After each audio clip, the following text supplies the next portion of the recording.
Найдена причина глобального потепления. Ведущая погода в Мексике. Янет Кристал Гарсия Сан-Мигель.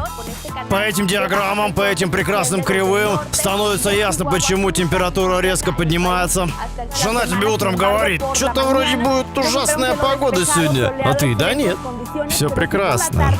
Появляется шанс увидеть крайне дефицитное нынче солнце. Возьмите, коллеги, лупу с твердыми надеждами и при высоком давлении. Мексику? Я думаю, им пора переименоваться в Сексику.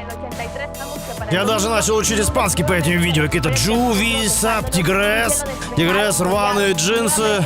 Опять жена. Ой, дорогой, как там погода? Мне кажется, температура растет.